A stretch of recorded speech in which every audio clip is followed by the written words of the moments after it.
एक तो ये यहाँ से शुरू करना चाहूँगा कि ये स्टडी जो है वो तो एक मेडिकल प्रोफेशनल और उनके ऑर्गेनाइजेशन के जरिए किया गया है, और मैं नॉन मेडिकल पर्सन हूँ, तो मेरी जो बातें होंगी वो केवल पब्लिक हेल्थ या सोशल जो हेल्थ की जो बात है उसी के हिसाब से बात होगी, उसमें मेडिकल कोई इनपुट तो हो नहीं सकता है। मैं समझता हूँ कि दो महत्वपूर्ण बातें इस स्टडी का है, दो पक्ष है। एक जो मेंटल हेल्थ के मामले में जो सोशल इनक्वालिटी है, खासतौर से दलितों और मुसलमानों के संदर्भ में, उसके ऊपर खासतौर से इसमें चर्चा है। और जो हेल्थ सर्विसेज का जो यूटिलाइजेशन है और यूटिलाइजेशन की जो समस्याएं हैं और उसमें किस प्रकार से उसके परिणाम किस प्रकार के हैं, ये दो एस्पेक्ट पर खास तौर से इस स्टडी में जोर दिया गया है। एक बात तो बिल्कुल स्थापित है कि अगर समाज में इनइक्वालिटी है तो समाज की जो भी विषमता है, समाज की विषमता वो स्वास्थ्य में भी और स्वास्थ्य के स्टेटस में और स्वास्थ्य सेवाओं के यूटिलाइजेशन में आमतौर पर जो सामाजिक विषमताएं हैं वो उसमें भी परिलक्षित होती है। ये ऐसा नहीं हो सकता है कि सामाजिक जो विषमता है वो सामाजिक विषमता जो जीवन के विभिन्न क्षेत्रों में वो प्रकट ना हो, केवल वो सामाजिक संदर्भ में ही सीमित होकर के रह जाए और इंस्टीट्यूशंस के अंदर में वो ना पहुँचे। तो ये स्टडी जो स्थापित मान्यता है कि अगर समाज में विषमता है तो समाज की विषमता विभिन्न प्रकार के जो संस्थाएं हैं उनके अंदर में भी वो विषमता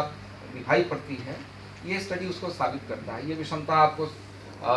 शिक्षा के क्षेत्र में दिखाई पड़ेगी, स्कूलों के अंदर में स्कूल के बारे में जो बहुत सारे स्टडीज़ हैं वो बताते हैं। इसी प्रकार की आप देखेंगे कि जो शिक्षा की सेवा देने वालों का या टीचर्स का या मास्टर्स का या शिक्षा के विभाग के लोगों का क्या दृष्टिकोण रहता है, दलितों के प्रति क्या दृष्टिकोण होता है, मुसलमानों के प्रति या बाकी तरह के अभिवंचित लोगों के प्रति, तो इस तरह की आपकी समान किस्म की जो फाइंडिंग्स हैं वो वहाँ भी दिखाई पड़ती हैं। तो कुल मिला के कहने का मतलब था कि ये एक तो ये स्टडी ये दिखाती है कि एक सामाजिक स्तर पर गैर बराबरी है, और वो आपके पहले स्लाइड से आपने शुरुआत बहुत अच्छा किया था कि पहला स्लाइड आपने अपने रेस्पोंडेंट के इनकम डिस्ट्रीब्यूशन को आपने दिखाने की कोशिश की। एक स्तर पर दो बातें उससे निकलती हैं। एक स्तर पर तो ये कि आमतौर पर जो आपके रेस्पोंडेंट जो रूरल एरियाज़ के हैं वो कटिंग अक्रॉस कास्ट और रिलीजन आमतौर पर गरीबी ज़्यादा है ना, क्योंकि जैसे आपने देखा है कि 1 लाख से ऊपर के इनकम वाले रेस्पोंडेंट कितने थे, तो उसमें अगर जनरल कास्ट से भी निकल रहे हैं तो 7% ही निकल रहे हैं। तो एक सामान्य तौर पर कहें कि परवेसिव एक तो गरीबी है ना, या लो इनकम की स्थिति है, और उसमें लेकिन तब उसके अंदर जब आप देखते हैं तब आपको फ़र्क दिखाई पड़ता है कि कुछ के पास और भी कम साधन है, कुछ के इनकम और भी कम है, और कुछ के इनकम जो आपने 25,000 तक आपने जो क्लासिफिकेशन किया तो उसमें आप दिखा रहे हैं कि कुछ ग्रुप्स उसमें ज़्यादा हैं। तो एक तरह से एक पैटर्न, सोशल पैटर्न जो सोशोलॉजी में कहा जाता है कि हर चीज़ का एक पैटर्न देखने की कोशिश करनी चाहिए कि कोई पैटर्न है कि नहीं। तो जितने स्लाइड दर स्लाइड जो जितने आपने दिखाए तो उससे बहुत साफ दिखता है कि एक पैटर्न है, इनइक्वालिटी का एक पैटर्न है। वो कम बेसी हो सकता है, रिसर्च की मेथोडोलॉजी पर डिपेंड करेगा कि ये फिगर्स थोड़े बदल सकते हैं। अगर शायद कम्प्लीटली रैंडम होता तो शायद फिगर्स थोड़े से बदलते हैं, लेकिन मोर और लेस कहा जा सकता है कि बहुत साफ साफ पैटर्न है। और ये सोशल इनइक्वालिटी जो है और वो सामाजिक विषमता स्वास्थ्य के क्षेत्र में बहुत साफ साफ दिखाई देती है।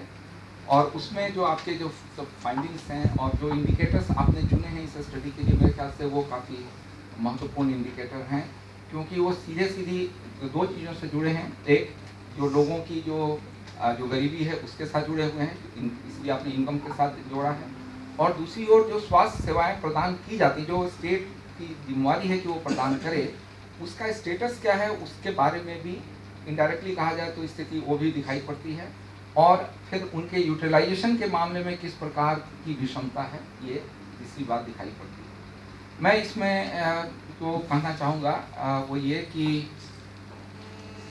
जो स्टडी का आपने जो फोकस था उसके हिसाब से कुछ जो रिकमेंडेशंस हैं, एक रिकमेंडेशन वो बहुत महत्वपूर्ण है, क्योंकि स्टडी ये दिखाता है कि जो स्वास्थ्य की जो सर्विसेज हैं वो अपने आप में इनएडिक्वेट है।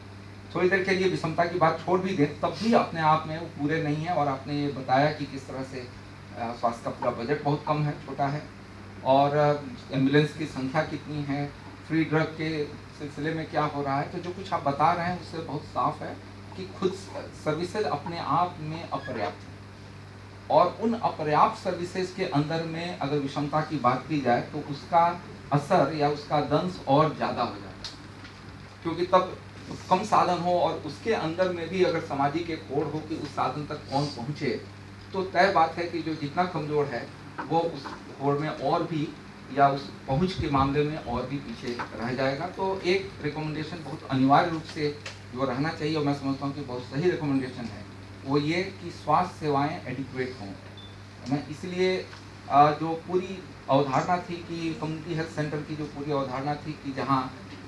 मैटरनल सर्विसेज प्रोवाइड किए जाएंगे, दो तरह से प्रोवाइड करने की बात थी। एक जो कि फिक्स डे स्टे की हो या किसी और माध्यम से, लेकिन वो गांव के अंदर में पहुंचाने की बात थी, जहाँ की एएनएम्स को खुद से विजिट करना था और एंटीनेटल चेकअप था, जो प्रिवेंटिव पार्ट था, वो पार्ट वहाँ गांव के अंदर में खुद से वहाँ पहुँचाने की बात थी।